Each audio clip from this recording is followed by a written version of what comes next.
Buenas tardes a todos. Vamos a comenzar con el material de hoy. La semana pasada habíamos visto el material de gases ideales al final y no habíamos hecho un problema en particular. Va a salir una clase asincrónica de gas ideal, es decir, donde hago problemas de dilatación y gas ideal, que posiblemente esté para mañana o para el miércoles. Ya está la clase de ondas estacionarias en la plataforma, la clase asincrónica, ¿verdad? Y hoy lo que voy a hacer es un problema de gas ideal y vamos a pasar a comenzar a ver el capítulo de primera ley de la termodinámica. Entonces, el problema que traje para resolver hoy sobre gas ideal es un problema precisamente de un examen viejo que también, lo que les decía, enfoca varios conceptos. Entonces voy a hacer tal vez el dibujito y ahorita lo leo. Esto es una burbuja, ¿verdad? Que está en el fondo de un lago a una profundidad de 40 metros. ¿Ok? Y aquí está el lago, ¿verdad? Está la parte de arriba. Vamos a leerlo. Dice, una burbuja de aire de 5 centímetros cúbicos.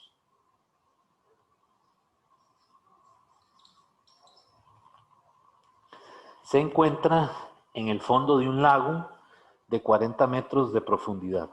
Estos son 4.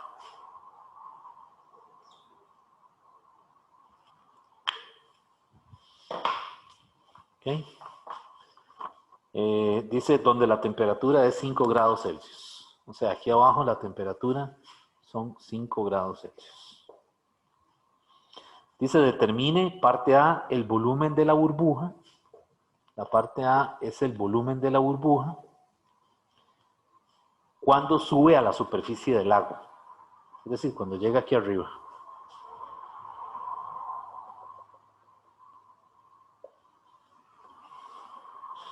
Ok, dice en esa superficie la temperatura es 22 grados Celsius. Y la parte B le dice haya el número de moléculas que hay en la burbuja cuando asciende, ¿verdad? Cuando llega a la parte de arriba.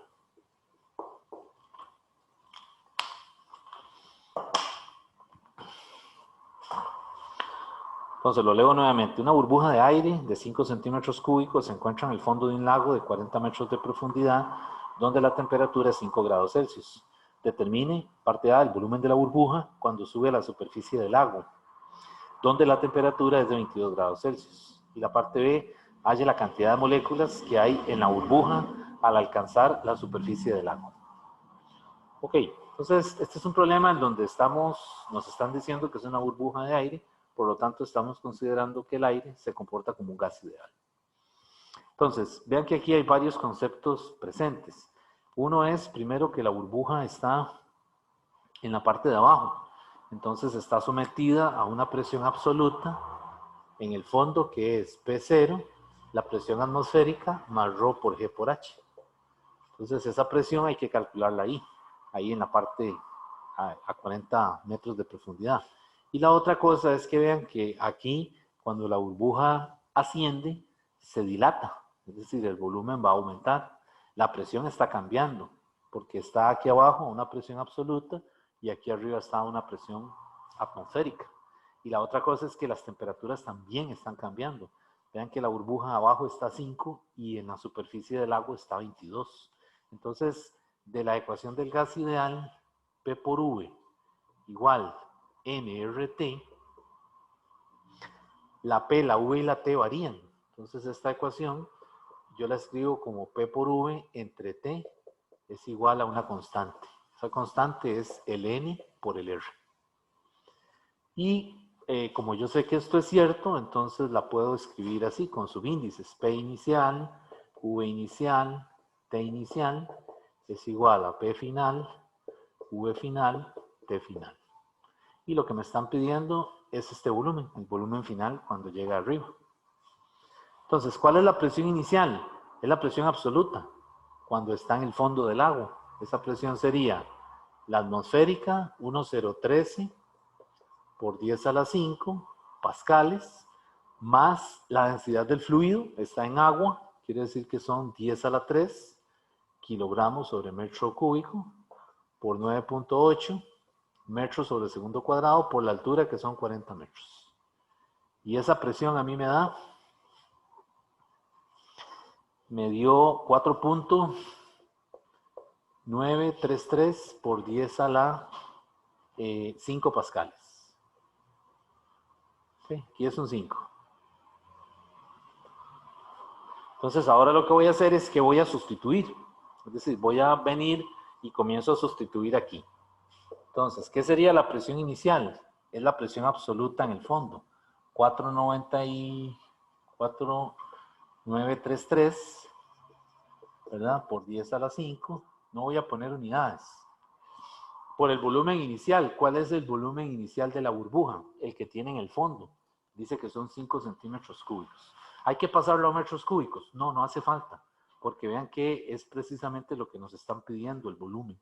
Entonces las demás unidades se van a cancelar. Y el volumen que vamos a obtener está en centímetros cúbicos. Entonces aquí simplemente pongo 5. Y abajo, ¿cuál sería la temperatura inicial? ¿Cuál es la temperatura inicial? Los 5 grados. Son los 5 ¿Ese hay que ponerla en Kelvin o no Correcto. importa? Hay que ponerla en Kelvin. Más 273.15. 5 más 273.15. Recuerden que la ecuación del gas ideal, la temperatura es en la escala absoluta. Tiene que estar siempre en Kelvin. Y de este lado, la presión final, ¿cuál sería la presión final? Cuando la burbuja asciende hasta la superficie del lago. ¿Está sometida a quién? A la presión atmosférica. Entonces aquí sería 1013 por 10 a la 5 pascales. El volumen final es la incógnita que nos están pidiendo que calculemos. Y la temperatura final en la superficie es 22 más 273.15. ¿Ok? Y entonces ahí hago las operaciones respectivas, ¿verdad? Y despejo el volumen final. Ese volumen final a mí me dio 25.84 centímetros cúbicos. Ven, que no hace falta haber pasado el volumen que teníamos a metros cúbicos. No es necesario, ¿verdad? Bien, entonces ya aquí está el volumen. Eso era lo que nos estaba pidiendo la parte A. Vamos con la parte B. Para la parte B nos pide el número de moléculas, ¿verdad? Recuerden que el gas ideal tiene dos formas. La ecuación se puede escribir de dos formas. P por V es nRT o P por V es N KBT. Entonces, como me están pidiendo el número de moléculas, lo que me están pidiendo es la N. Entonces, a mí me sirve más utilizar esta parte, digamos. Entonces, parto de aquí, o sea, despejo la N más bien, y la N sería P por V. ¿Cuál P y cuál V? De ahí, arriba, la P final y la V final entre KB por T. Entonces, la presión final es la presión atmosférica. 1013 por 10 a la 5. Y el volumen, cuidado, aquí el volumen sí hay que pasarlo a metros cúbicos, porque si no, no me da moléculas. Entonces, recuerden aquellas conversiones de un metro cúbico es 10 a la menos 6 centímetros cúbicos. Ah, no, mentira, a la 6, positivo. ¿Verdad? Y un metro cúbico también es 10 a la menos 3 litros. Entonces, esas conversiones tienen que tenerlas ahí anotadas en un papelito, en una index card, ¿verdad? Porque es muy común en estas preguntas, ¿verdad? De termo, que usted tenga que pasar de litros a metros cúbicos, centímetros cúbicos, etcétera, ¿verdad? Bien, entonces lo que hay que hacer aquí es coger el 25.84 y multiplicarlo por 10 a la menos 6. 25.84 por 10 a la menos 6. Y ya eso me quedaría en metros cúbicos. Y abajo uso la KB, que es la constante de Boltzmann, 1.38 por 10 a la menos 23, ¿verdad? Por la temperatura, que serían los 22 grados Celsius más 273.15. Y eso ya me da moléculas. Esa N sería entonces 6.43, me dio a mí, 6.43 por 10 a la 20 moléculas. ¿Ok? Y esa sería la parte B. ¿Alguna duda? Profe, si uno toma los valores iniciales, ¿tiene que dar igual o no? ¿Cuáles valores O iniciales? sea, para presión y volumen, en Ah, la ok, última ok. ecuación que hizo.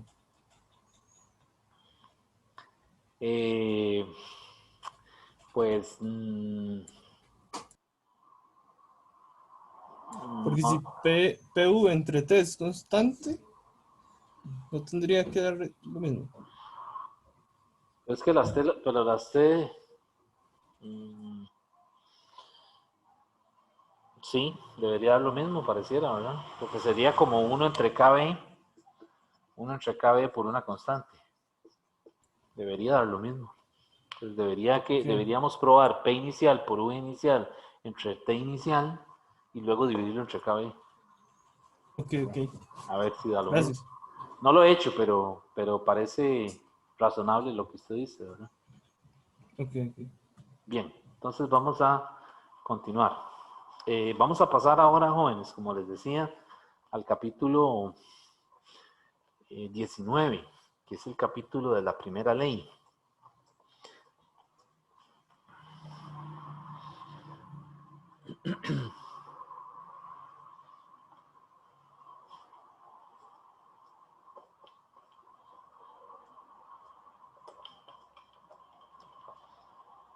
Entonces, la primera ley de la termodinámica.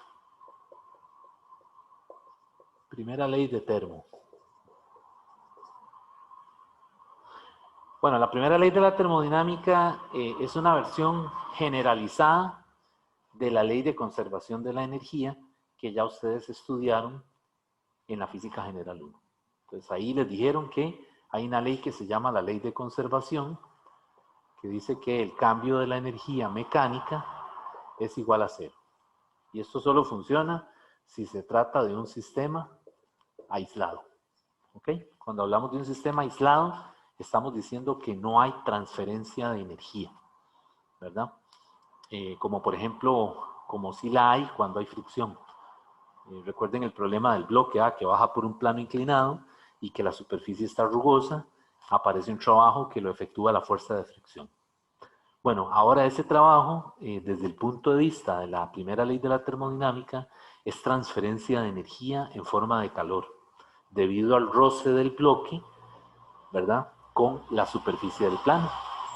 Entonces, otra forma de estudiar ese problema es calculando el aumento en la temperatura en la superficie del plano, ¿verdad?, debido al deslizamiento del bloque. ¿Ok? Pero entonces ya ahí estaríamos tomando en cuenta la transferencia de energía por calor. ¿Ok? Entonces los problemas que se resolvieron en Física General 1 le decían que el cambio de la energía mecánica es cero y que por tanto el sistema está aislado y la energía mecánica es una constante. Ahora, en la primera ley de la termodinámica, decimos que el cambio de la energía, vamos a ponerlo de una forma más general, el cambio de la energía mecánica, el cambio de la energía interna va a ser igual a Q, que es calor, más W. Y esto es lo que el libro le llama la primera ley de la termodinámica. Entonces, esto no es lo mismo. Esto es energía mecánica y esto es cambio en la energía interna. Ahora aparece esa palabrilla, energía interna. Entonces vamos a hacer la diferencia es decir, vamos a explicarlo qué significa. La energía, el cambio de la energía interna o la energía interna, sin tomar en cuenta el cambio, la energía interna como una función es la energía de la configuración a nivel atómico de un sistema. Por ejemplo, un gas, ¿verdad? Que está compuesto por moléculas. Entonces, esa energía interna es la energía de la configuración del estado que tienen esas moléculas en ese gas. Entonces, no es la energía mecánica. ¿Ok? Ahora en termodinámica cambiamos o quitamos el cambio de la energía mecánica y ahora usamos el cambio de la energía interna. Entonces, ese cambio de energía interna, que es Q más W, calor más trabajo, es igual también a energía interna final menos energía interna inicial. ¿Ok? Entonces, cuidado, no es lo mismo el cambio que la energía interna. O sea, el delta E no es lo mismo que la E interna. Cuando hablamos de un cambio, nos referimos a un número, 0, 2, 3, lo que sea, pero es un número. ¿De acuerdo? Cuando hablamos de la energía interna, nos referimos a una función de estado. Entonces el libro por ahí hace esa diferencia, ¿verdad? Le explica que cuando hablamos de un cambio, me refiero a un número concreto, ¿verdad? Que puede ser positivo, negativo, puede ser 0, menos 7, menos 3.2, es decir, puede tener cualquier valor. Y realmente es la suma de Q más W, o es la resta de la energía interna final menos la inicial. Pero cuando hablamos de esto, nos referimos más que todo a la función de la energía interna. En este curso de Física General 2 nos interesa primordialmente los cambios de energía interna y no tanto estudiar la función desde el punto de vista matemático. Esa parte es lo que menos vamos a hacer. Nos interesa más bien esto, calcular el delta E. ¿Ok? Entonces, vean que aquí hay dos formas, ¿verdad? O la resta del final menos el inicial, o la suma de Q más W. Entonces, la energía interna es una función de estado. ¿Por qué es una función de estado? Porque solamente depende del estado inicial y del estado final, y no de la trayectoria seguida para ir del estado inicial al final. ¿De acuerdo? Entonces, por eso solo ponemos el subíndice F y el I. Bueno, esa es la primera ley de la termodinámica.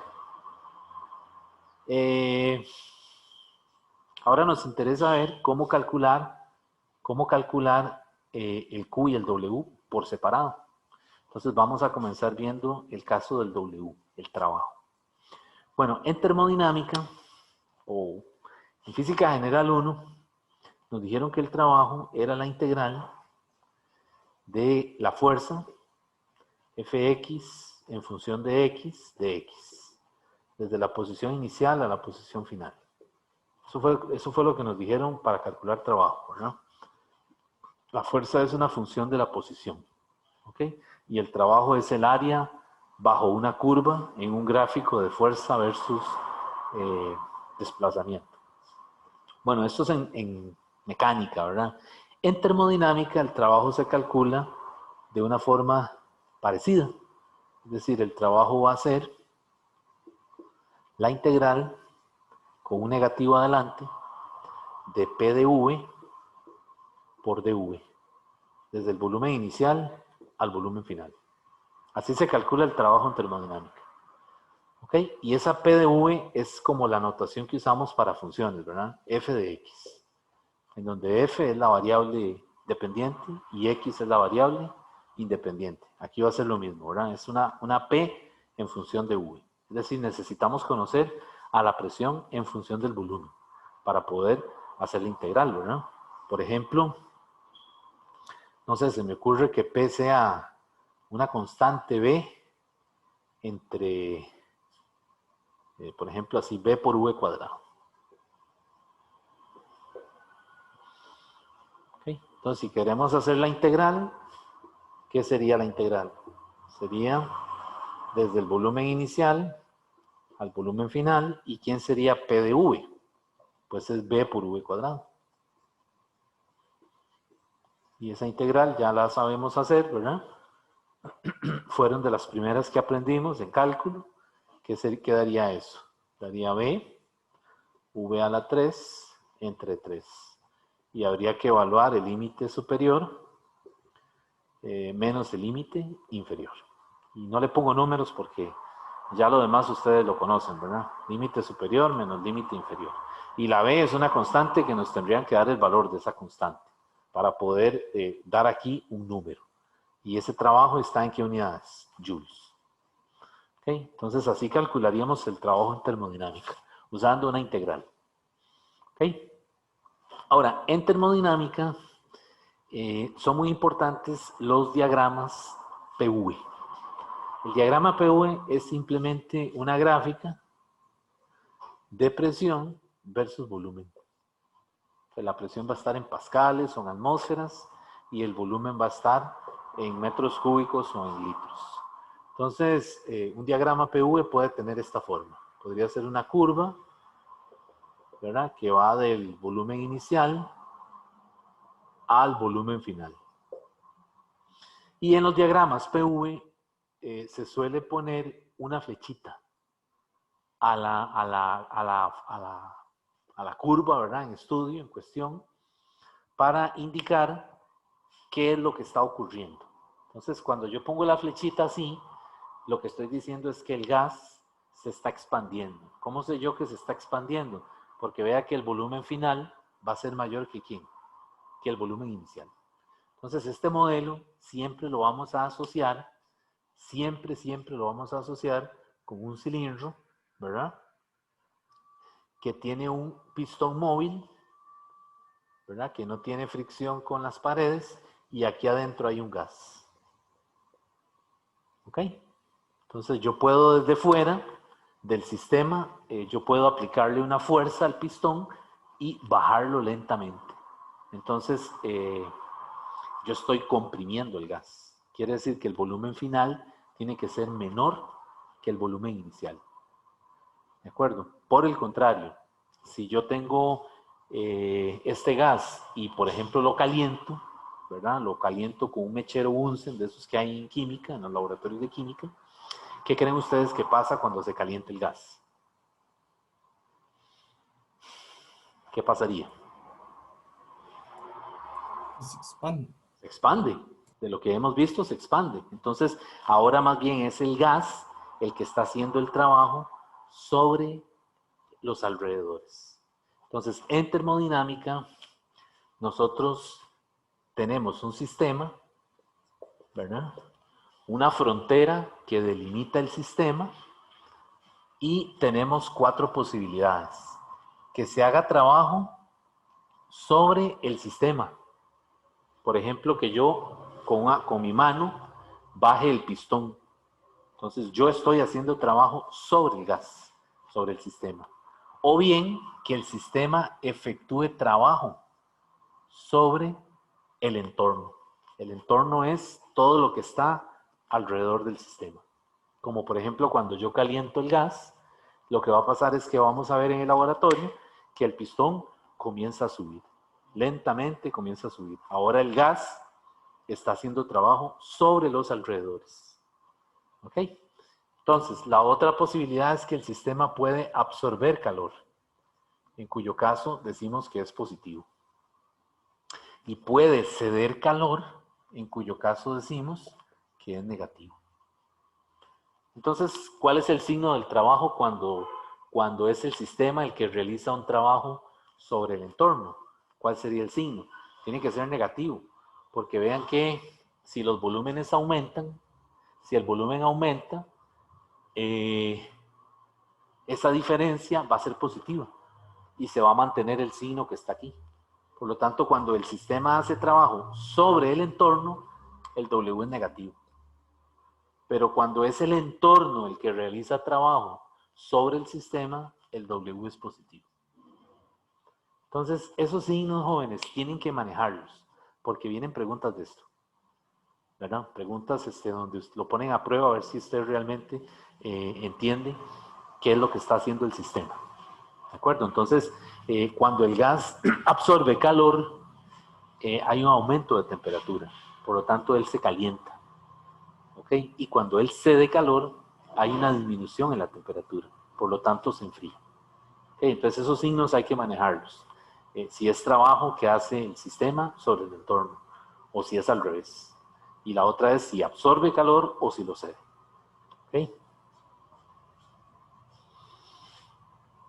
Bueno, entonces por ahí es que comienza el Por ahí es que comienza el capítulo, hablando de las propiedades de, digamos, bueno, no comienza por ahí, pero en la primera ley de la termodinámica se lo explican de esa manera. ¿Okay? Entonces, otra cosa importante, vean jóvenes, la primera ley de la termodinámica también puede aparecer en algún otro libro en lugar de un más, un menos.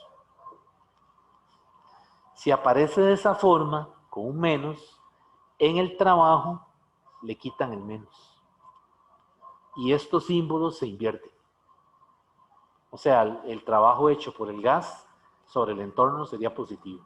Y el trabajo que hace el entorno sobre el sistema sería negativo. Pero yo estoy poniendo el convenio que usa el libro, porque desde el libro de texto es que ustedes están estudiando. Entonces, el convenio del libro es que él le pone más entre la Q y la W y le ponen menos al trabajo. Entonces, por si lo ven en algún otro libro,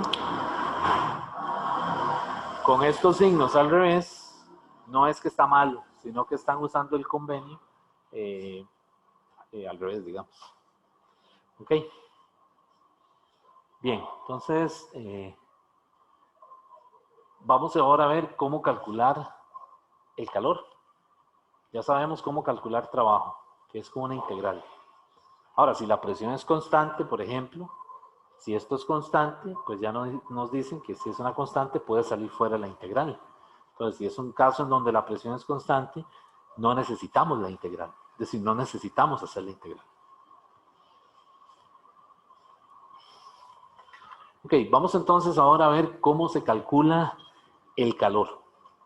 Cómo calcular el calor en termodinámica. Ok, otra cosa, esto no es sistema aislado, ¿verdad? Esto es sistema aislado, esto no, ¿verdad? Porque vean que para que sea aislado esto es cero. Y aquí el cambio de la energía interna no es cero. Digo, podría ser cero, pero es decir, puede ser que sea un número distinto de cero.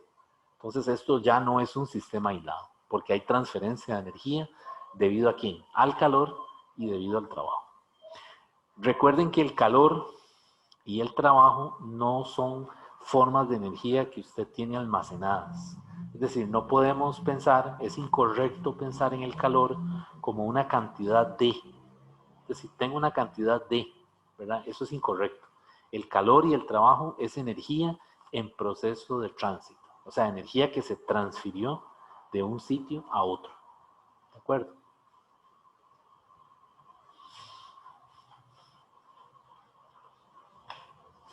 Bueno, entonces vamos a ver cómo se calcula el calor.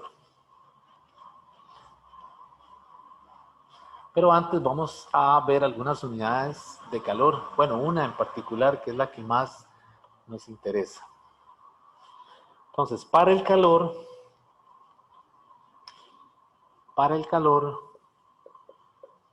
como ya vieron ahora en la primera ley, se utiliza el símbolo Q, una Q mayúscula.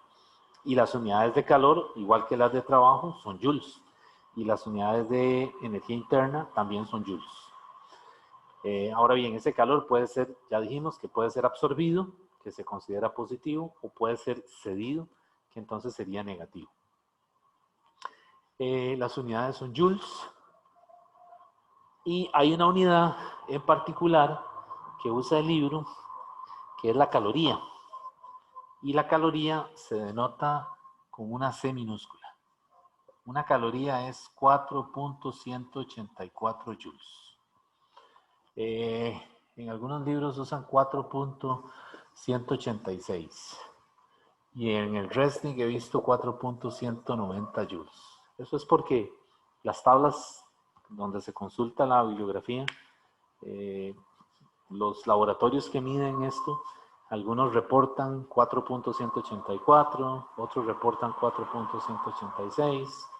En este caso, mejor usar el valor que le da el libro, ¿verdad? El libro de texto. Ok, entonces eso es una caloría. Y una kilocaloría, pues es con el prefijo 1000. Así que una kilocaloría son 4184 joules. Hay otra unidad que es una caloría, pero con C mayúscula. Esa unidad no es del sistema internacional. Es una unidad que se usa ¿cómo se dice? En alimentación, ¿verdad? Cuando usted compra un producto, ¿verdad? Unas galletas o algún alimento, algo que se vaya a comer, en la parte de atrás, donde viene la especificación del producto, ¿verdad? Le dice las calorías. Pero esas calorías son calorías, digamos, dietéticas, de la parte de los alimentos, ¿verdad? Esa no es una unidad del sistema internacional. Pero la caloría con C minúscula, sí es una unidad del sistema internacional. Bueno, entonces, vamos a ver cómo calcular el calor. El calor se puede calcular hay dos posibilidades que vamos a ver ahora aquí con la primera ley. Una es la transferencia de calor debido a un cambio de temperatura.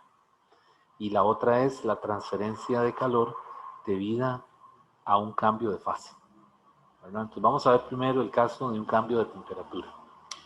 El calor, debido a un cambio de temperatura, se puede calcular así. Q es igual a C mayúscula por delta T, y esa C mayúscula también es una M por C minúscula por delta T. O sea que esto es igual a este producto. Esa C mayúscula se llama capacidad calorífica. Capacidad calorífica. Y también es igual a M por C. M es masa de la sustancia, la masa de la sustancia, y el C minúscula se llama el calor específico. Calor específico. ¿Okay? Entonces el calor específico, bueno, la capacidad calorífica está en joules. Las unidades son joules entre grados Celsius. Y en el caso del calor específico, las unidades son joules entre kilogramo grados Celsius. O también joule entre kilogramo Kelvin. Recuerden que un cambio en Celsius es igual a un cambio en Kelvin. Entonces, el calor específico es, digamos, característico de cada sustancia. El agua tiene su propio calor específico, el alcohol tiene su calor específico, el cobre tiene su calor específico. Es decir, ya todos los calores específicos de todas las sustancias conocidas ya han sido calculados por diferentes métodos experimentales. Entonces, en el libro le dan una tabla donde le ponen los calores específicos de diferentes sustancias. Esos calores específicos que están en la página 506 de la 10ª edición, no hay que sabérselos de memoria, ¿verdad? Yo lo que les aconsejo es, al momento de sentarse a estudiar o para el día del examen, donde se evalúe este material, lo más recomendable es que tenga la tablita ahí a mano, las tablitas de todas las constantes, porque muy probablemente va a tener que consultar esas tablitas para buscar algún valor, a menos de que ya el enunciado del problema se lo incorpore. Le diga, el calor específico del cobre o del aluminio, del hierro, es tanto. Entonces ya usted sabe que está ahí. Pero si le dan un problema en donde le hablan de materiales y no les dan los calores específicos, muy probablemente usted tenga que recurrir a esa tabla para entonces buscar algún valor en particular. ¿De acuerdo? Entonces no hay que sabérselos de memoria. Ahora, el que más se usa es el calor específico del agua. Bueno, entonces, esta forma de calcular calor, vean que es debido a un cambio de temperatura, ¿verdad? Es decir, la sustancia que tiene masa M experimenta un cambio de temperatura. Qué sé yo, primero estaba a 20 grados Celsius, a temperatura ambiente, y se calienta, ¿verdad? Y se lleva hasta 60 grados Celsius. Entonces el cambio serían 60 menos 20. Entonces, debido a ese cambio de temperatura, hay una transferencia de energía por calor. ¿Ok? Y la masa es la masa de la sustancia que experimenta el cambio, ¿verdad? Puede ser, qué sé yo, 0.30 kilogramos de hierro, 0.5 kilogramos de agua, lo que le den, ¿verdad? Ok, entonces, esto es calor, perdón, debido a un cambio de temperatura. Vamos a ver ahora el otro caso, que es el calor debido a un cambio de fase. Entonces, recuerden que los cambios de fase son cambios físicos, ¿verdad? No son cambios químicos. Es decir, no se altera la naturaleza química de la sustancia, ¿verdad? Un cambio de fase es un cambio físico, ¿verdad? Entonces vamos a ver ahora el calor en cambios de fase.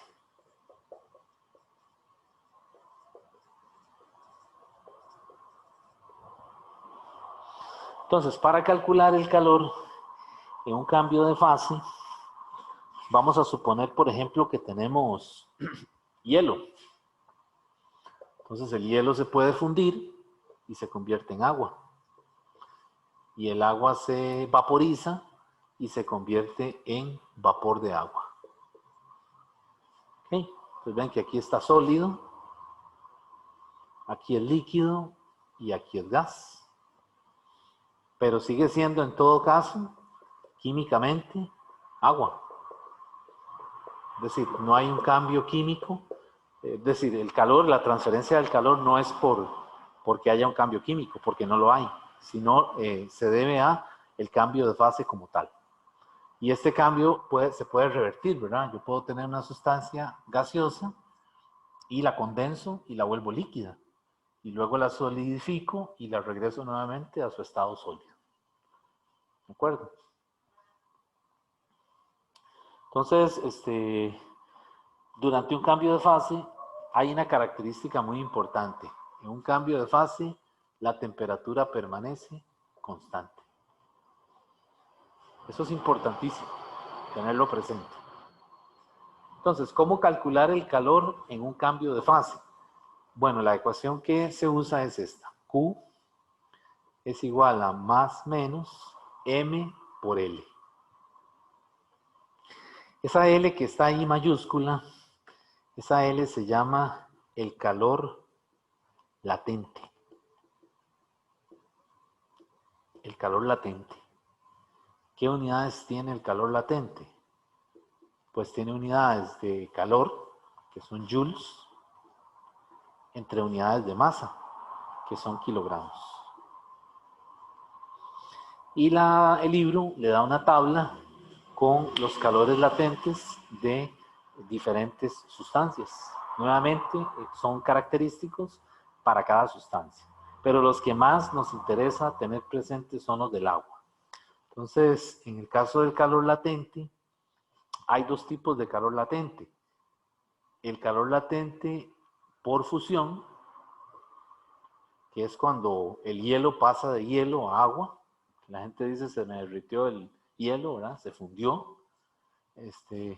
Y el L de vaporización, que es cuando el agua, usted dejó un plato, ¿verdad? Con agua, una taza con agua, y no era mucha, ¿verdad? Y lo dejó expuesto a la luz, ¿verdad? Y cuando va a ver, ya el plato está seco, ¿verdad? Eso quiere decir que el agua se vaporizó. Cuidado, vaporización y evaporación no es lo mismo, no lo confundan. Entonces aquí estamos hablando del fenómeno de vaporización, que tiene que llegar a 100 grados Celsius. La evaporación ocurre a temperaturas por debajo de 100 grados Celsius. Por ejemplo, cuando usted pone la ropa en un alambre, ¿verdad? Cuando usted tiende una camisa en un alambre que la lavó, esa camisa o esa prenda se seca debido a la evaporación, ¿verdad? Pero cuando el agua se convierte en gas, es debido al proceso de vaporización. Entonces, no lo confunda. Por eso aquí se llama el L de vaporización. ¿Okay? Entonces, el L de fusión del agua ya está en una tabla que le dan ahí, que está en la página 510. El L de fusión del agua es 3.33 por 10 a la 5. ¿Qué unidades? Joule entre kilogramo. Y el L de vaporización del agua es un poquito mayor, es 2.26 por 10 a la 6 joules entre kilogramo. Entonces, estos son los que más se usan, ¿verdad? En los problemas que se van a resolver en el curso, los problemas que están recomendados, las mezclas que se hacen siempre son con agua. Entonces estos datos son los que verdaderamente tiene que tener a mano cuando usted comienza a estudiar o cuando se va a preparar o va a hacer una prueba. Esa es constante, la densidad del agua, los factores de conversión. Hágase una index card, ¿verdad? Una tarjetita donde apunte todo eso. Los factores de conversión, los L, el calor específico del agua, del hielo y del vapor de agua. Todo eso es mejor tenerlo en una tablita porque es más rápido de, digamos, de, ¿cómo se dice? De consultar en un momento dado que usted está haciendo un examen, ¿verdad? Bueno, entonces, esa es la fórmula que vamos a usar. El más y el menos, pues se refiere a lo que hemos venido hablando, de que puede ser calor que el sistema cede o puede ser calor que el sistema absorbe, ¿verdad? Entonces, por ejemplo, si usted tiene un vaso con agua que la tomó desde el tubo, ¿verdad? A temperatura ambiente, y va y le echa hielo, que lo saca de una nevera que está a menos 10 o a menos 5 grados Celsius, pues lo que va a pasar es que ¿quién cede calor ahí? El agua. ¿Quién absorbe ese calor? El hielo. Y por eso es que se funde. Entonces, en estos problemas que se nos presentan ahora, vamos a tener siempre una mezcla. Es decir, una mezcla en donde vamos a tener hielo, se le puede echar, qué sé yo, un cilindro de cobre, se le puede echar sal. ¿Ok? Entonces, esa mezcla, hay que ver los componentes de esa mezcla, cuáles ceden y cuáles absorben. Y eso nos damos cuenta por la temperatura, ¿verdad? Bueno, entonces esas son las dos calores que por ahora vamos a estudiar. El calor debido a un cambio de temperatura, la transferencia de calor debido a un cambio de temperatura y la transferencia de calor debida a un cambio de fase. Y recuerden que en los cambios de fase la temperatura es constante. Entonces voy a hacer un grafiquito para que ustedes vean esto de dónde la temperatura es constante.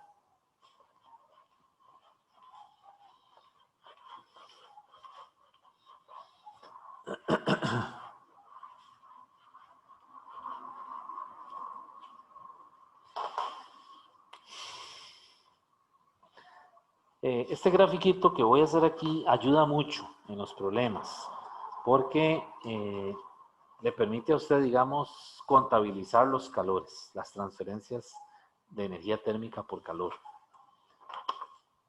Entonces, este gráfico es de temperatura en Celsius contra energía en joules.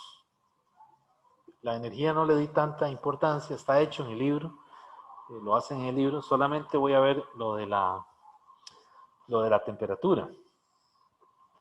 Si yo tengo, por ejemplo, hielo que está a menos 20 grados Celsius, este es el cero, el origen, ¿verdad? Tengo que pasarlo ordenadamente si lo quiero llevar a otras temperaturas. Por ejemplo, por aquí está 100 y por aquí está 120. Entonces, el primer calor es llevarlo de menos 20 a 0. Entonces, ese es un calor debido a un cambio de fase, a un cambio de temperatura. Este Q1 es MC por delta T. El siguiente calor es un cambio de fase. Entonces, es una línea horizontal donde la temperatura es constante, que era lo que estábamos diciendo. Y ahora tengo que llevarlo, por ejemplo, a 100. Entonces aquí viene otro calor. Este otro calor es debido a un cambio de temperatura. Y este es debido a un cambio de fase. El LD, fusión. Porque el hielo se funde, ¿verdad? Y luego tengo que llevarlo a 120, por ejemplo. Entonces primero hay un cambio de fase, que son 100 grados Celsius. Y luego lo subo a 120. Entonces este es un ML de fusión. Perdón, de fusión no, de vaporización. Y este es un Q igual MC delta T, debido a un cambio de temperatura. Entonces, ¿cuántos calores hay aquí? 1, 2, 3, 4, 5. ¿De acuerdo? Entonces, dos son por cambios de fase. Sí, por cambios de fase. Vean que son las líneas horizontales. O sea, las líneas que tienen pendiente igual a 0 son los cambios de fase. Y las líneas que tienen una pendiente, una inclinación, son los calores transferidos debido a un cambio de temperatura. Entonces vean que aquí yo tengo hielo. De menos 20 a 0 tengo hielo. En este cambio de fase tengo hielo más agua. ¿Ok? Aquí tengo, yo estoy seguro que tengo agua líquida. Aquí tengo agua más vapor de agua. Y aquí ya yo sé que tengo solamente vapor de agua, únicamente. Entonces esa gráfica ayuda mucho cuando uno está resolviendo un problema de estos, porque necesita ver qué le está pasando a los diferentes componentes de esa mezcla. ¿Ok? Entonces, en este capítulo tenemos que utilizar también lo que se llama el principio de calorimetría. El principio de calorimetría, o lo que el libro le llama la ecuación calorimétrica, la ecuación calorimétrica simplemente es una suma de calores. Es decir, lo que le dice es que la sumatoria de todos los calores tiene que ser igual a 0. Entonces aquí, por ejemplo, pues solamente hay un componente que es hielo, ¿verdad? Hielo que se fundió, se convierte en agua y luego se vaporiza. Pero podría ser que aquí hayan más cosas, es decir, que no solo haya hielo, sino que también haya, por ejemplo, agua o algún otro material. Entonces, esa es la idea, sumar todos los calores e igualar a 0. O también, otra forma de ponerlo es decir que el calor ganado es el negativo del Q cedido. Entonces, en ese sistema tenemos componentes del sistema que ganan calor, como por ejemplo el hielo cuando se funde. Y tenemos componentes del sistema que lo ceden, por ejemplo el agua. Cuando el agua cede calor, entonces ¿qué pasa? Se enfría. ¿De acuerdo? Que es lo típico cuando tenemos un fresco, ¿verdad? Un fresco que no es que se acaba de hacer, ¿qué hace la gente? Saca la bandeja de hielo y le echa hielo al fresco, ¿verdad? Y agita un poquito, ¿verdad? Y entonces al ratito usted va y lo toma y ya está frío, ¿verdad? El agua ya absorbió, perdón, ya el agua cedió el calor y por eso se enfría. Y el hielo lo absorbe y por eso se funde. Pero la suma de esos dos tiene que dar 0. ¿Dudas de esta parte? ¿Está bien? Todo bien. Ok, entonces esto se llama la ecuación calorimétrica y viene de un principio que es el principio de calorimetría. El principio de calorimetría lo que le dice es que si usted tiene un calorímetro es como un termo de esos donde uno guarda el café, un calorímetro es un vaso, ¿verdad? Es un vaso que tiene como como un vaso adentro, o sea, un vaso dentro del otro, como un termo, ¿ah? Y aquí tiene una tapa, una tapa con un aislante, y aquí tiene un orificio donde se coloca un termómetro. Entonces ahí en ese vaso adentro se puede echar hielo, se puede echar agua, se puede echar, por ejemplo, un cilindro que usted lo haya calentado primero en agua, puso agua a hervir y sacó ese cilindro y lo coloca ahí adentro otra vez, ¿verdad? Entonces, esto se llama un calorímetro.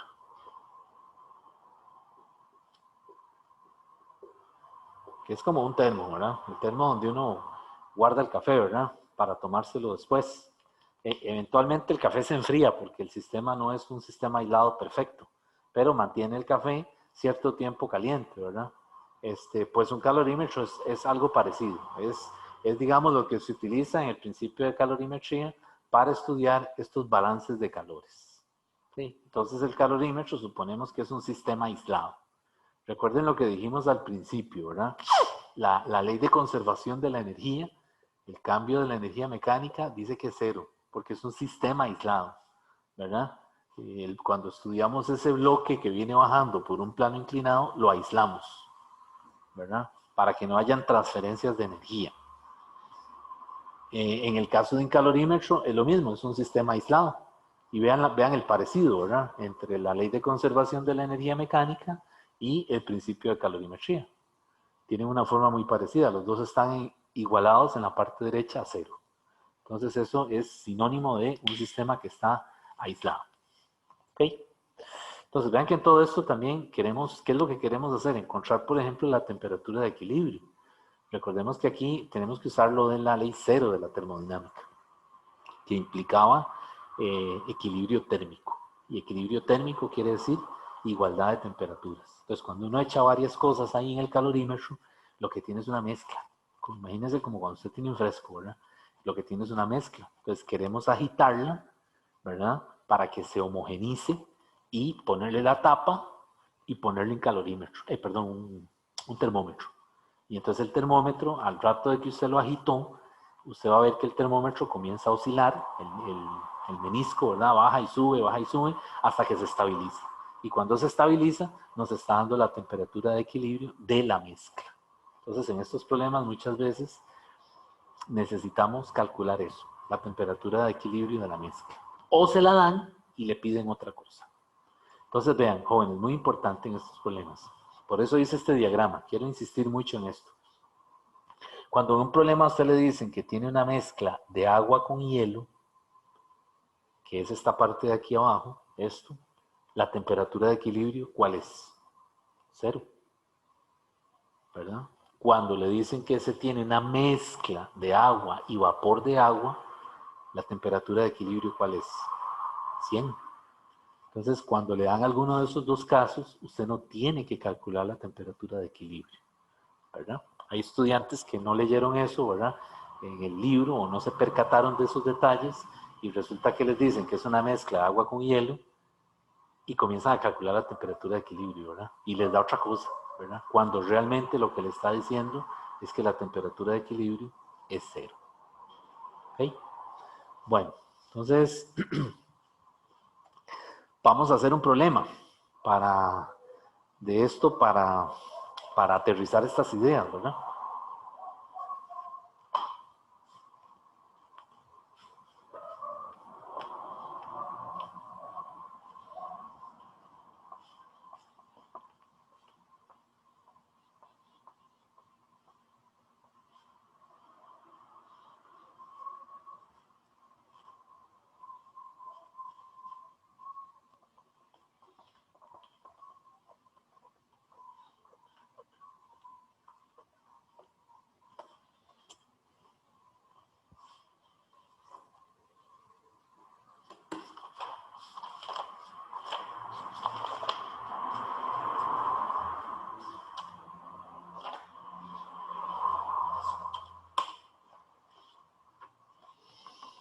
Ok, este problema que voy a hacer es un problema de una mezcla, ¿verdad? Hay que usar el principio de calorimetría, que era lo que estábamos hablando ahora. Entonces voy a apuntar los datos. Entonces, este es un problema del libro de Sears. Por si tienen el libro, el que está, lo tomé desde la página 583. Entonces dice que en un recipiente de masa despreciable, ya está hablando de un calorímetro probablemente, de masa despreciable, 0.20 kilogramos de hielo,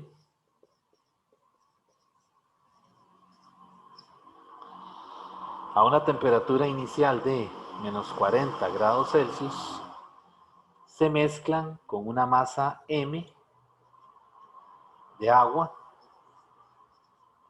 que está a una temperatura inicial de 80 grados Celsius.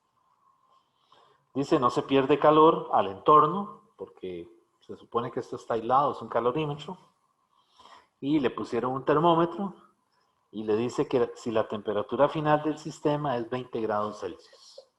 O sea, le están diciendo que la temperatura final, que es la temperatura de equilibrio, es 20 grados Celsius.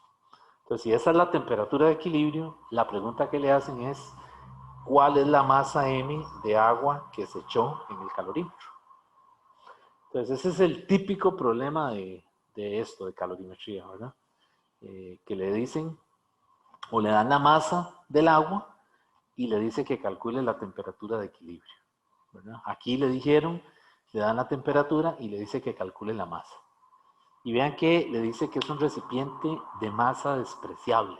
O sea, le están diciendo que no tome en cuenta el material del que está hecho el calorímetro. Pero puede ser un problema que le diga, este mismo problema le diga un calorímetro de tanto de masa y le dicen el material, un calorímetro de cobre o de hierro de tanta masa, le está diciendo tome en cuenta también al calorímetro.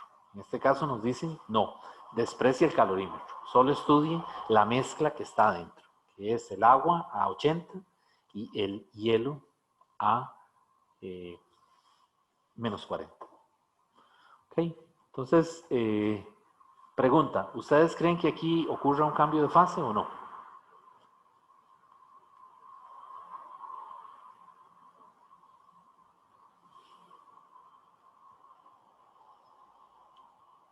Sí, ¿Ah? Creo que Tiene que, depende, profe. tiene que haber un cambio de fase porque, jóvenes, vean, el agua está a 80 grados Celsius y el hielo está a menos 40. Es imposible que el hielo usted lo eche en esa agua que está casi a 100 y que no se comience a fundir. O sea, si usted echa el hielo ahí y me dice, ¿y el hielo no se funde? No, no puede ser. Ahora, más bien la pregunta es, ¿se funde todo o se funde solo una parte? Eso es lo que no sabemos, ¿verdad? Eso, se necesitarían tal vez unos datos adicionales en el problema. Pero de que el hielo permanezca intacto, no puede ser. Algo se tiene que fundir. ¿Ok? Entonces, para resolver este problema, es importante hacer ese grafiquito que yo les digo. Bueno, yo lo hago para asegurarme de no dejar ningún calor botado. Entonces, yo tengo el hielo a menos 40 y lo llevo a cero, ordenadamente. Primero lo paso por cero, ¿verdad? No lo puedo llevar de menos 40 a 100 de un solo tiro, ¿verdad? Tengo que llevarlo a cero, luego viene el cambio de fase y luego lo llevo hasta 20, que es la temperatura de equilibrio. Esto es temperatura en grados Celsius. Y por otro lado tengo el agua que está a 80 y el agua más bien tengo que bajarla ¿a dónde? Tengo que llevarla a 20.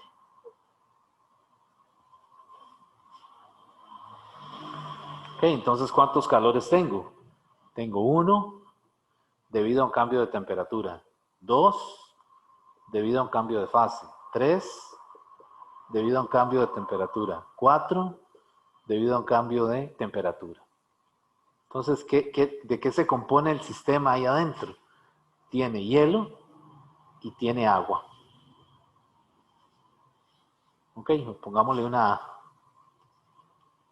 Ok, entonces quiere decir que el calor del hielo, el principio de calorimetría dice que la suma de todos los calores es cero. Y aquí serían el calor debido al hielo más el calor debido al agua. Eso es igual a cero. ¿Está bien? Ahora, ¿quién cede aquí calor? El agua. ¿De acuerdo? Entonces yo esto lo puedo escribir también como Q del hielo es el negativo del Q del agua. Porque yo sé que el agua es la que cede y el calor es el que y el hielo es el que absorbe. Ok, entonces voy a poner los calores del hielo. ¿Cuáles serían los calores del hielo? Serían la masa de hielo, que la tengo, por el C del hielo, por el delta T para ir del hielo, que es el 1. Este es el 1. Luego tengo el calor del latente, que es la masa del hielo, que se funde por el L de fusión. Este es el 2. Okay. Luego tengo la masa del hielo, que la tengo que llevar ahora a agua líquida a 20. Entonces aquí es la masa del hielo por el C, pero del agua, porque ya aquí no es hielo, o sea, ya aquí es agua líquida. Por el delta T para ir del hielo al agua. Y de este lado tengo el negativo de quién, del Q del agua, que sería la masa del agua, que es lo que me están pidiendo, la incógnita, por el C del agua, por el delta T del agua, que es para ir de 80 a 20. ¿Hasta ahí hay alguna pregunta? ¿Está bien? Profe, perdón, ¿por qué es igual ahí? Porque estoy igualando aquí. Todo esto es del hielo. Del lado izquierdo es el hielo. Y esto es igual a menos la masa que me está pidiendo del agua por el C del agua por el delta T. Ok, gracias. Ok. Bien, entonces aquí, jóvenes, la incógnita es la masa del agua. ¿Verdad? Vean que si aquí hubieran habido más cosas, o sea, si se hubieran echado, qué sé yo, otro material, alcohol o, qué sé yo, un cilindro de cobre, lo que sea, hay que incluir esos calores aquí. Entonces, esta ecuación calorimétrica, esa suma de calores, pueden ser hasta 8 o 9 calores, dependiendo de la cantidad de componentes de la mezcla. Por eso es importante que usted se haga una medio grafiquita de estas para que no deje ningún calor botado. Ok, entonces de ahí, aquí lo que sigue es comenzar a ponerle valores a esto. Vamos a irlos poniendo. Voy a irme aquí abajo para que me quepa todo. Voy con el término 1. Masa del hielo, punto 20. Por el calor específico del hielo, ese es un dato que está en la tabla, son 2100. Por la temperatura, tengo que llevar el hielo de menos 40 a 0. Entonces sería 0 menos 40. Más la masa del hielo, punto 20, por el calor de fusión. El calor de fusión, ya habíamos dicho que el calor de fusión es del agua, ¿verdad? Ese calor de fusión es 3.33. Hay veces usan 34 por 10 a la 5. ¿Y ese calor cómo es? ¿Positivo o negativo? Es positivo. ¿Por qué? Porque el calor está absorbiendo, el hielo está absorbiendo. Entonces lo está ganando. ¿De acuerdo? Entonces vean que aquí voy de sólido a líquido a gas, todos positivos. Pero si fuera gas que lo tengo que condensar a líquido, este es negativo. Y si es líquido que lo tengo que solidificar, es negativo. Entonces cuidado con los signos, ¿verdad? A la hora de poner estos términos. Entonces, este es positivo. Más la masa del hielo, punto 20, por el C del agua. El C del agua, aquí usaron 4190. Por el delta T para pasar de hielo a agua. Es aquí, ¿verdad? Estoy en 0 y tengo que llevarlo a 20. Entonces aquí sería 20 menos 0. Y esto es igual a menos la masa, que es la incógnita, por el C del agua, 4190, por el delta T del agua, que es para ir de 80 a 20. Entonces aquí sería 20 menos 80.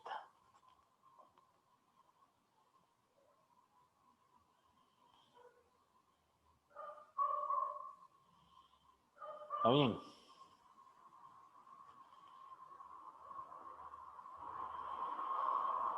Ok, y entonces de aquí yo ya puedo despejar, porque entonces esto a mí me da 16.800.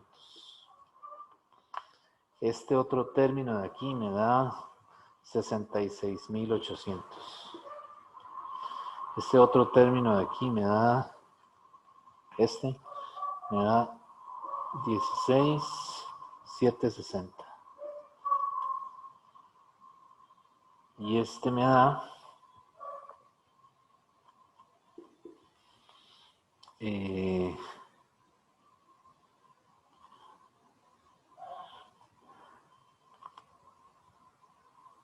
aquí tengo un problema con estos signos. Déjenme ver.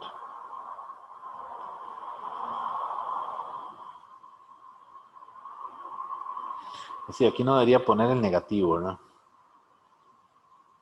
Porque ya lo tengo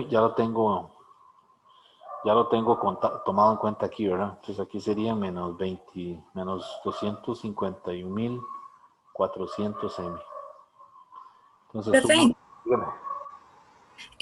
¿por qué es 20 menos 80, no debería ser 80 menos 20, o es que va para atrás, se devuelve. Es que eso no lo entendí muy bien. Es final menos inicial. El agua usted la tiene inicialmente en 80 y la tiene que llevar a agua a 20. Ah, ok.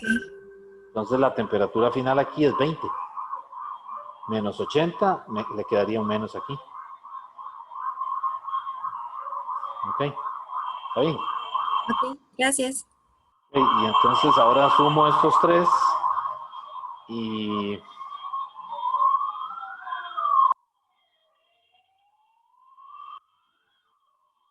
bueno, aquí debería quedar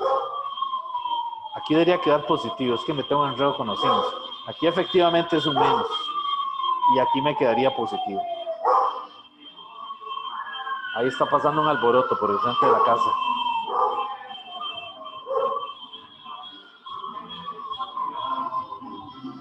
Es lo de la... Ok, voy a hacer un paréntesis. Es que hoy es lo de la... Creo que es lo de los faroles. Entonces, ahí van para arriba haciendo el fiestón, ¿verdad?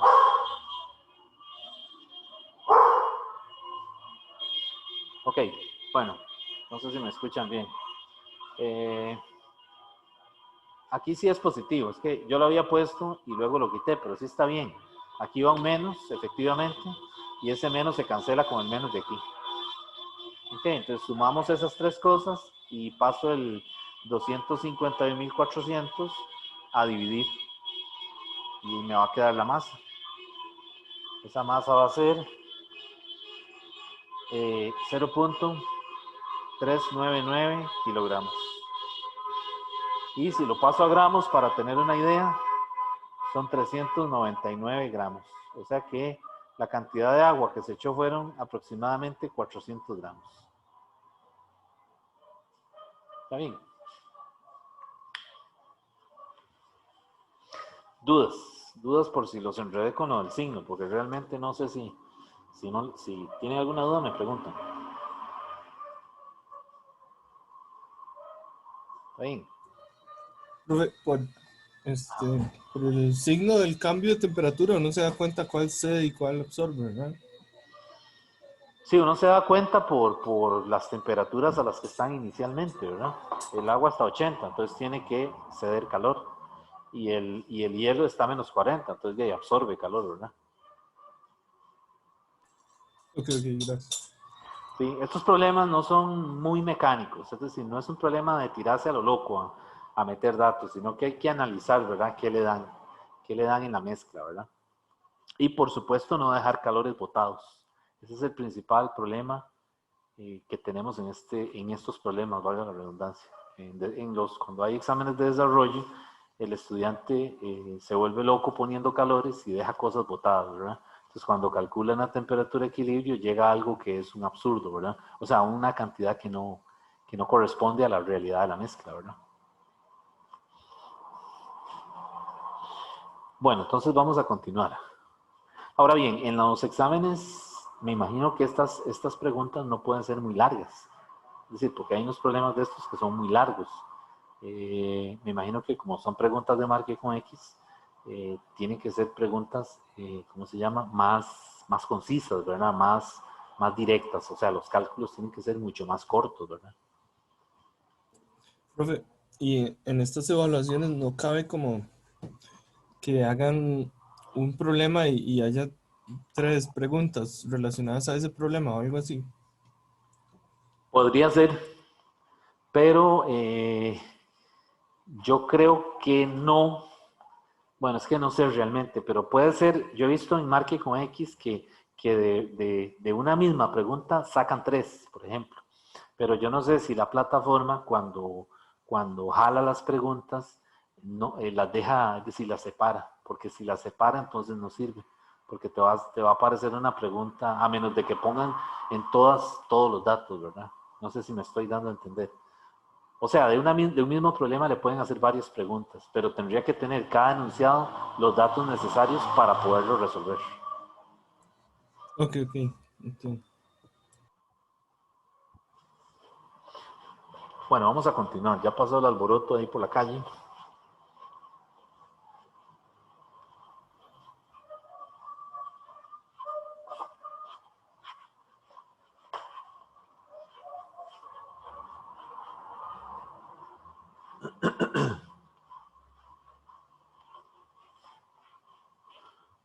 Bueno, eso es un problema de una mezcla donde se utiliza el principio de calorimetría. Vamos a ir otra vez ahora a la primera ley de la termodinámica. Bueno, ya sabemos de esa ley cómo se calcula el calor y cómo se calcula el trabajo. Eso era lo que teníamos que, lo que nos habíamos hecho el cuestionamiento, ¿verdad? La primera ley de la termodinámica dice que el cambio de la energía interna es igual a Q más W. Y ya sabemos cómo calcular trabajo, que es por una integral, en donde la P tiene que ser función de V, y ya sabemos cómo calcular W. El W se calcula, perdón, el Q se calcula por una transferencia de energía debido a un cambio de temperatura o una transferencia de energía debida a un cambio de fase. Okay. Ahora, lo que queremos ver ahora son las aplicaciones de la primera ley.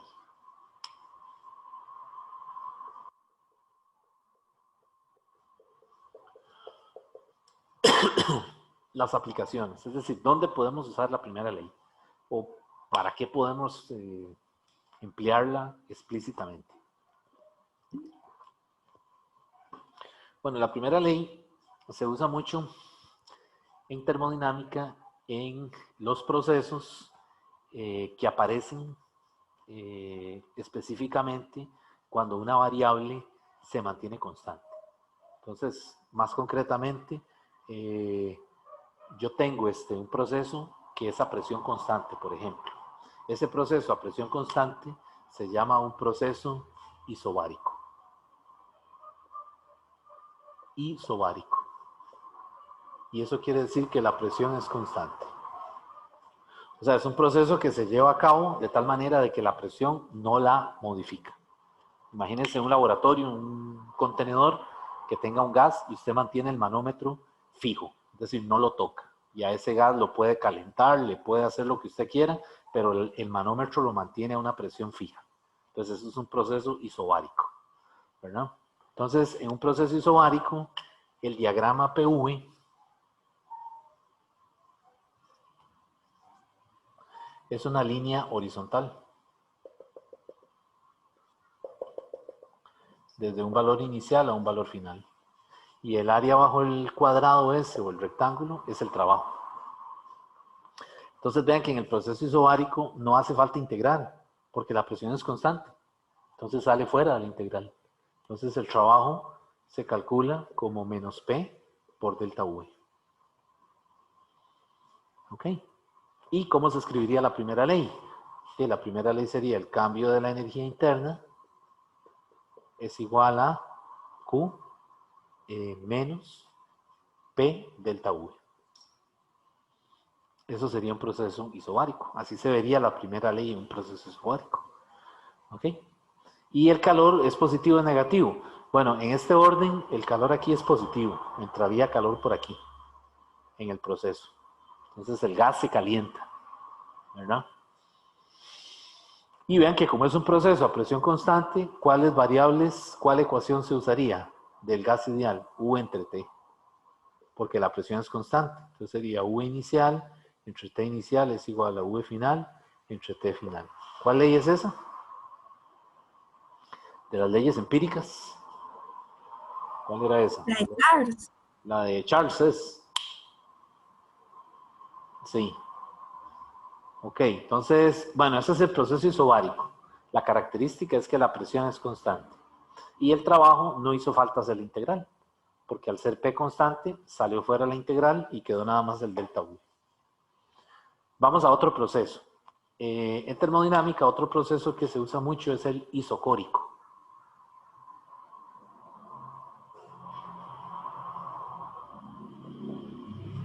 El isocórico también le dicen isovolumétrico. Ese proceso lo que dice es que el volumen es constante. Entonces, ¿cómo se vería un gráfico, un diagrama PV, perdón, de un proceso isocórico? Es una línea vertical, desde el estado inicial al estado final. Entonces, vean que en este caso no hay área bajo la curva. Y en un diagrama PV, el área bajo la curva es el trabajo. Por lo tanto, en un proceso isocórico, el trabajo es cero. De tal manera que la primera ley de la termodinámica se vería así. El cambio de la energía interna es igual a Q más 0, que eso sería Q. Y como el volumen es constante, ahora la ecuación de estado, la ecuación empírica sería P inicial entre T inicial es igual a P final entre T final. Esta es Charles, esta es Gay-Lussac, creo. ¿Ok? Y ese sería el proceso isocórico.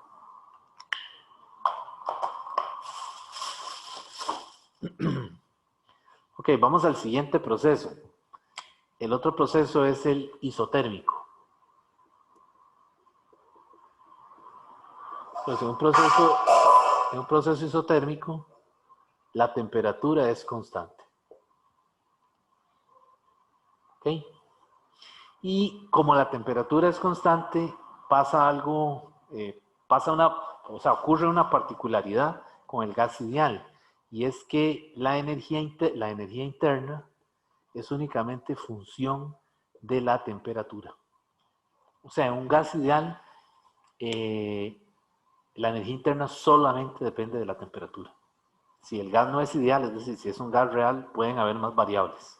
Pero en este caso en particular, la energía interna solo depende de T. Y al depender únicamente de T, es el cambio en la energía interna,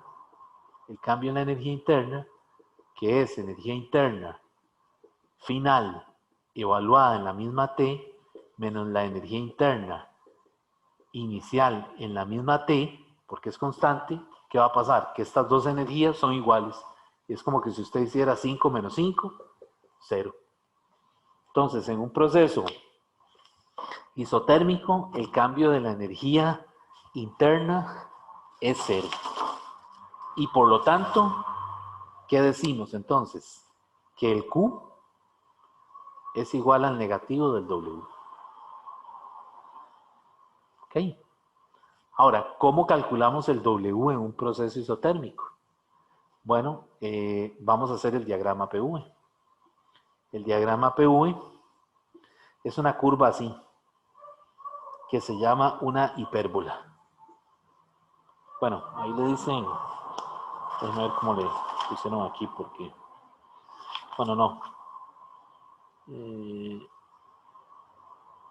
Sí, es una hipérbola. Se llama una hipérbola.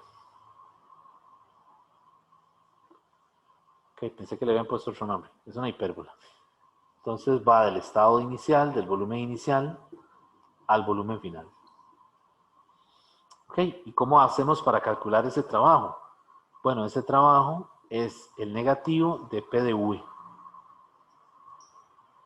Y el P es el gas ideal, que sería entonces la ecuación del gas ideal. nRT entre V por dV. Desde volumen inicial a volumen final. Desde volumen inicial a volumen final. ¿Ok?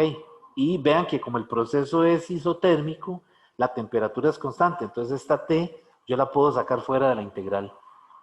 ¿Ok? Y la N y la R también son constantes. Entonces también las puedo sacar de la integral. Entonces vean lo que me queda. Me queda que W es el negativo de nRT, perdón, me adelanté. Volumen inicial entre volumen final del dV sobre V. Y eso es una integral que ya ustedes conocen muy bien, que es la integral del logaritmo, ¿verdad?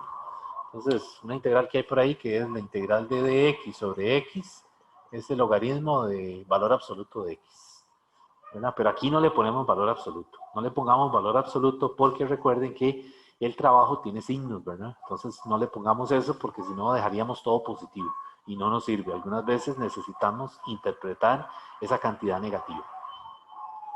Entonces me quedaría menos nRT logaritmo natural de V final entre V inicial. Y ahora sí, vean lo que pasa. Si es una expansión, ¿qué pasa con el volumen final? ¿Es mayor o es menor? En una expansión. Por ejemplo aquí, que el gas se expande. El volumen final, ¿cómo sería? Mayor, ¿cierto? Sería mayor que el volumen inicial. Entonces, al ser mayor, ¿qué pasa con el logaritmo como tal? Va a dar positivo. Y positivo por negativo me da negativo. Quiere decir que estamos bien. Ya dijimos que cuando el sistema es el que efectúa el trabajo es negativo. Y aquí lo estamos viendo, ¿verdad? Si el gas se expande, me va a dar negativo. Entonces estamos bien, ¿verdad? Con el signo no hay problema. Entonces, ¿qué pasa ahora? Bueno, lo que me está diciendo esta ecuación de aquí es que una vez que usted calculó el trabajo por este mecanismo, o sea, por este logaritmo, el calor tiene el signo opuesto. O sea, tiene la misma magnitud y tiene el signo opuesto. Entonces, un error muy común es este, jóvenes, que aquí calculan el trabajo y les da, por ejemplo, menos 5 joules, por poner un ejemplo, ¿verdad? Y vienen y lo ponen aquí, o sea, lo quitan y lo dejan así. Entonces dicen que el calor también es menos 5 y es incorrecto. Aquí uno tiene que venir y poner el menos de aquí. Y menos por menos, ahora sí, me da más. De tal manera que el calor tiene la misma magnitud, pero con signo opuesto. ¿Ok?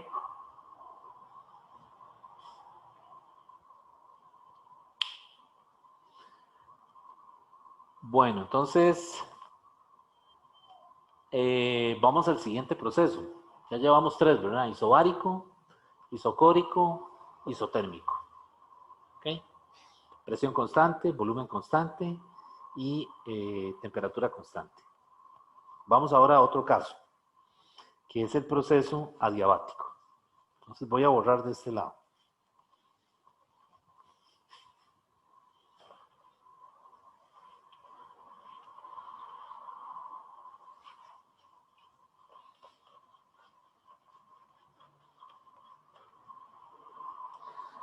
Vamos ahora al proceso adiabático. Recuerden lo que dijimos la semana pasada sobre una pared adiabática, ¿verdad? ¿Cuál era la pared adiabática? Es aquella que no permite, es decir, que funciona como un aislante, ¿verdad? El caso de un termo o un calorímetro. Es una pared adiabática, no permite que el calor escape, ¿verdad? Es decir, el café se mantiene caliente. Entonces, un proceso adiabático es un proceso en donde no hay transferencia de calor, ni desde el sistema hacia el entorno, ni al revés. Entonces, en un proceso adiabático, la condición que tenemos que fijar es que el Q tiene que ser 0 en la primera ley. Por lo tanto, el cambio en la energía interna tiene que ser ahora 0 más W. Y ahora el cambio en la energía interna es igual al trabajo. En un proceso adiabático. ¿Ok? Entonces, ¿cómo se vería el gráfico en un proceso adiabático? En un diagrama PV. Pues es algo así. Es una caída, pero más pronunciada que la isotérmica. Entonces, si yo quiero hacer las dos en el mismo, para que ustedes vean la diferencia, el isotérmico, que es el que acabo de hacer aquí, viene así. Y el adiabático viene así. Entonces, ¿quién tiene más pendiente? Esta es la recta tangente del isotérmico. Y esta es la recta tangente del adiabático. Entonces, vean que aquí la pendiente del adiabático es mayor que ¿quién? Que la pendiente del isotérmico. Entonces, esta es una forma de distinguir entre un proceso y el otro, para que no se vayan a confundir en una gráfica. Ahora, muy importante, vean, en el proceso isotérmico, la temperatura es constante a lo largo de toda la curva. O sea, aquí la temperatura siempre es la misma, en cualquier punto en esa curva, ¿verdad? Pero en el adiabático no. En el adiabático la temperatura va a cambiar. Va a ir cambiando en esa curva más pronunciada. ¿Ok? Entonces vean lo que pasa. En un proceso adiabático no hay transferencia de calor, pero sí ocurren cambios de temperatura. En el proceso isotérmico no hay cambios de temperatura, pero sí hay transferencia de calor. Entonces tengan cuidado con eso, ¿verdad? Ok, ese es el proceso adiabático. Ahora, ¿cómo se calcula el trabajo en el proceso adiabático? Bueno, eso queda para el siguiente capítulo, porque el libro, el autor, perdón, por alguna razón, decide pasar el trabajo adiabático hasta el capítulo siguiente. Entonces, pues queda esto pendiente. Queda esto, cómo calcular ese trabajo en un proceso adiabático. Ok, y por último, me falta un proceso más que lo voy a poner de este lado.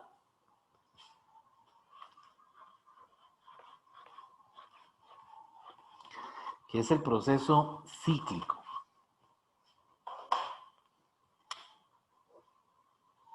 El proceso cíclico. En el proceso cíclico, el estado inicial coincide con el estado final. Es decir, la energía interna en el estado inicial es igual a la energía interna en el estado final. Por lo tanto, el cambio en la energía interna en un proceso cíclico es igual a cero. Entonces, si yo en un diagrama PV, un proceso cíclico es una curva cerrada. ¿Ok? Donde él está en algún punto de esa curva, el estado inicial tiene que ser igual al final. Entonces vean que ya tenemos dos casos donde el cambio en la energía interna es cero, pero esos ceros son distintos. En el proceso isotérmico, el cambio de la energía interna también es cero. ¿Ok? ¿Pero por qué cero? Porque la energía interna es únicamente función de la temperatura. Y al ser constante la temperatura, esas energías son iguales. Y por lo tanto, cuando usted hace la resta, le da cero. En el proceso cíclico, no es por la temperatura, es porque la energía interna en el estado inicial es la misma que la energía interna en el estado final. Y nuevamente son iguales y al restarse da cero. Pero esos ceros son por razones físicas distintas, ¿verdad? Entonces, en el proceso cíclico, al ser esto cero, también puedo decir que el Q es el negativo del W, pero ese W es el trabajo neto. Y este Q es el Q total, o el Q neto. En el proceso isotérmico, también Q es igual a menos W, pero es únicamente en el proceso isotérmico. ¿Ok? Más en cambio, en el caso de un ciclo, este Q es el Q total, o sea, la suma de todos los calores absorbidos y cedidos en ese ciclo.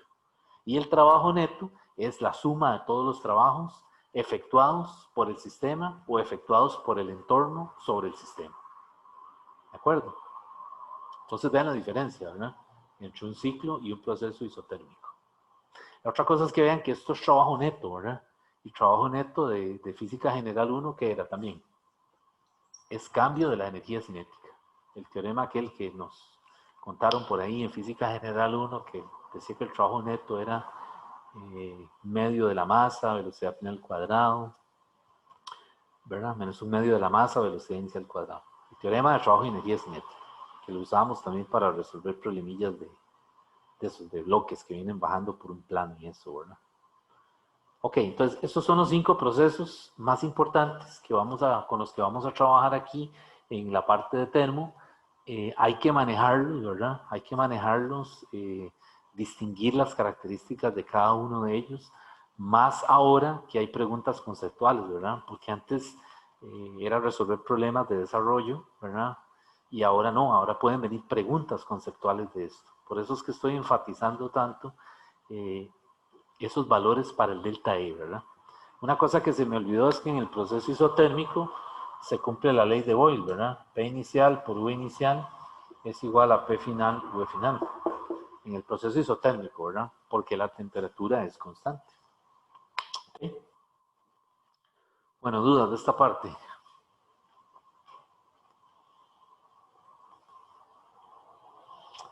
Está bien. Esta parte del capítulo tiene mucho detalle, o sea, mucho detalle conceptual. Entonces, léanlo bastante, ¿verdad? Porque pueden salir mucha pregunta conceptual, o sea, preguntas de detalles, de estos detallitos, ¿verdad? ¿Qué pasa con las variables macroscópicas, ¿verdad? ¿Qué forma tiene la primera ley de la termodinámica, ¿verdad? Entonces, van a venir preguntas conceptuales de eso, ¿verdad? Y también preguntas de cálculo, Así que ahora más que nunca hay que leerse el libro, ¿verdad? Cuando estábamos en la modalidad presencial, yo sabía que muchos estudiantes no leían el libro, se tiraban a hacer problemas de exámenes viejos y ahí se la iban jugando, ¿verdad? Pero ahora, con estas preguntas de Marque con X, definitivamente el concepto se está evaluando, ¿verdad? Más que el desarrollo, más que resolver un problema largo, ¿verdad? Entonces, esa parte hay que dominarla, ¿verdad? Leyendo el libro las veces que sea necesario. Bueno, vean, jóvenes, me falta un tema de cubrir que es el de los mecanismos de transferencia del calor. Que les cuento rápidamente, hay 3 mecanismos para transferir el calor que son conducción, convección y radiación. La cosa es que en la clase que yo voy a hacer, la clase asincrónica de este material, ahí voy a terminar de ver este material. O sea, voy a ver los mecanismos de transferencia y paso a hacer problemas del capítulo. Porque ya a esta hora ya no me va a dar tiempo de cubrir esa sección, ¿verdad? En la mañana sí la vi en el grupo de la mañana, por si quieren ver la clase de la mañana, ¿verdad? Que va a estar también disponible, pero lo vi también así un poquito rápido, ¿verdad? Entonces lo pienso volver a enfatizar en la clase asincrónica del capítulo 19. Ya por ahí está la clase asincrónica de ondas estacionarias, ¿verdad? Y en esta semana sale la clase asincrónica de gas ideal y ley cero de la termodinámica. Bueno, entonces, no sé si tienen alguna pregunta del material. Si no, entonces quedaríamos aquí. ¿Hay alguna duda?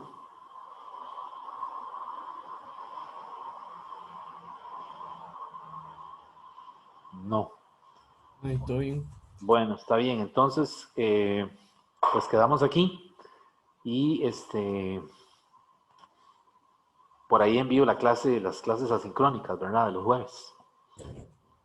Ok, profe, muchas gracias. Bueno, Gracias, profe. Gracias. bueno, con mucho gusto. Hasta luego, profe. Hasta luego.